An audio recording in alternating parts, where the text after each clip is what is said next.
Good day everyone, I am Lusalgin Cordo and today I'm going to discuss about my parasite which is Plasmodium falciparum. So for the outline, you have introduction, distribution, the habitat, morphology, the life cycle, the pathogenesis and clinical features, immunity, diagnosis, treatment, and prevention and control. What is Plasmodium falciparum? It is a protozoan parasite belonging to the genus Plasmodium, which causes the most severe form of malaria in humans. It is transmitted to humans through the bite of infected female Anopheles mosquitoes. Once in the human bloodstream, the parasite invades red blood cells where it undergoes a complex life cycle involving multiple stages of development. A widespread distribution, primarily concentrated in tropical and subtropical regions around the world. The parasite is most prevalent in sub-Saharan Africa, where the majority of malaria cases and deaths occur. Additionally, Plasmodium falciparum is found in parts of South America, Asia, and the Pacific Islands. Its distribution is closely linked to the presence of its mosquito vectors, particularly species of the Anopheles genus, which thrive in warm, humid climates. Travelers to endemic areas are at risk of contracting Plasmodium falciparum malaria if proper preventive measures are not taken. Plasmodium falciparum does not have a habitat in the traditional sense as it is an obligate intracellular parasite that requires both human and mosquito hosts to complete its life cycle. Plasmodium falciparum thrives in warm humid climates where Anopheles mosquito its vector breed in stagnant water bodies like ponds, swamps, and rice fields. In the human host, Plasmodium falciparum resides within red blood cells where it undergoes asexual reproduction and causes the symptoms of malaria.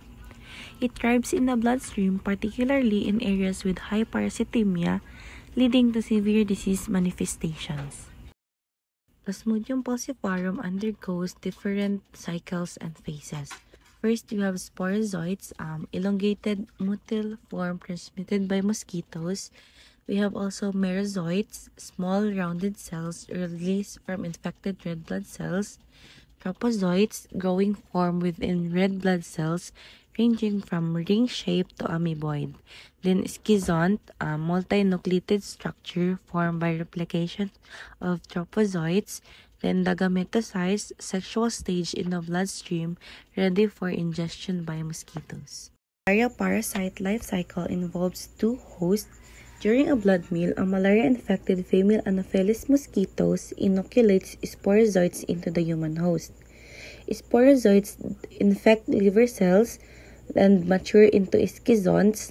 Then, later on, it ruptures and releases merozoites that can persist in the liver and causes relapses by invading the bloodstream weeks or even years later. After this initial replication in the exoerythrocytic phase, the parasites undergo a sexual multiplication in the erythrocytes, wherein merozoites infect red blood cells. The ring stage tropozoites mature into schizonts, which rupture releasing merozoites. Then some parasite differentiates into sexual erythrocytic stage, which is ang gametophytes. Then, blood stage parasites are responsible for the clinical manifestation of the disease. The gametophytes, male or microgametophytes, and female or macrogametophytes are ingested by an Anopheles mosquito during a blood meal. The parasite's multiplication in the mosquito is known as the sporogenic cycle. While in the mosquito's stomach, the microgametes penetrate the macrogametes, generating zygotes. The zygotes in turn become motile and elongated or ookinets, which invade the midgut wall of the mosquito where they develop into oocysts.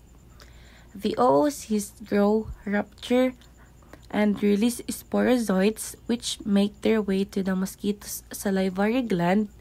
Inoculation of the sporozoites into a new human host perpetuates the malaria life cycle. Pathogenesis. Plasmodium falciparum infection begins with the invasion of liver cells by sporozoites, leading to symptomatic erythrocytic stage where merozoites invade red blood cells. Infected red blood cells adhere to endothelial cells, causing tissue damage. The host's immune response triggers fever and systemic symptoms. Severe complications like cerebral malaria and organ dysfunction can occur. Plasmodium falciparum infection typically presents with cyclical fever, so ang hallmark jud na signs sa malaria kay fever jud. Then, chills, headache, muscle and joint pain, fatigue, nausea, and vomiting. Then, for severe cases, may exhibit anemia, jaundice, respiratory distress, neurological symptoms, and hemodynamic instability. Prompt recognition of these clinical features is crucial for timely diagnosis and management of malaria, especially in endemic regions. Immunity to Plasmodium falciparum develops gradually with repeated exposure, leading to partial protection against severe malaria.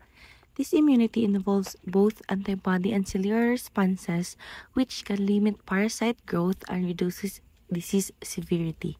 However, immunity varies among individuals and populations, and complete protection is rare.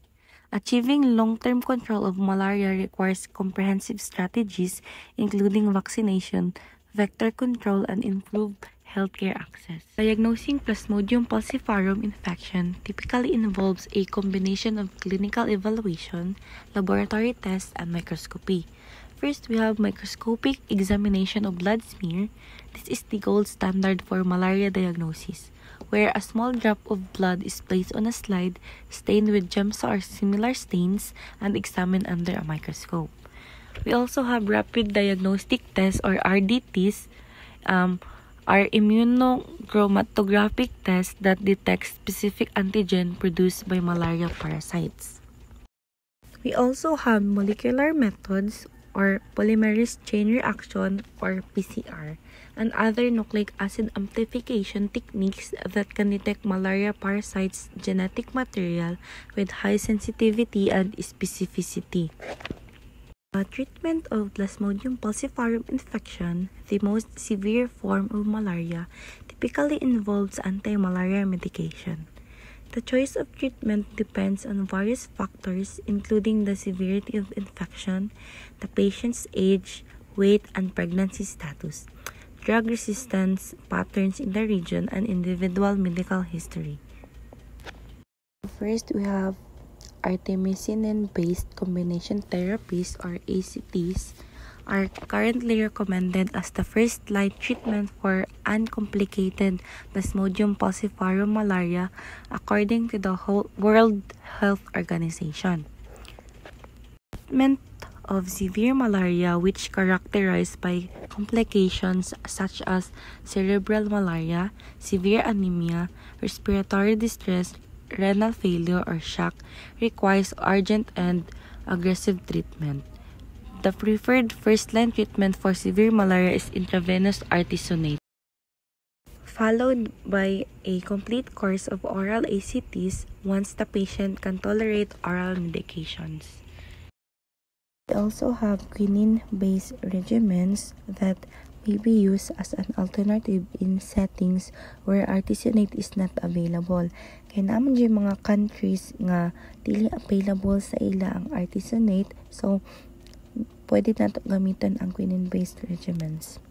In addition to anti-malaria treatment, patients with severe malaria may require supportive care to manage complications such as fluid and electrolyte imbalances, hypoglycemia, respiratory distress, and organ dysfunction.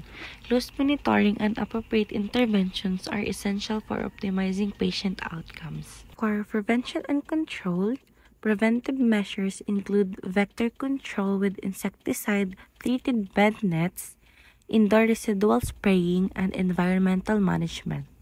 Chemoprophylaxis is recommended for travelers. Research on vaccines, community education, and engagement are essential for long-term control and elimination efforts.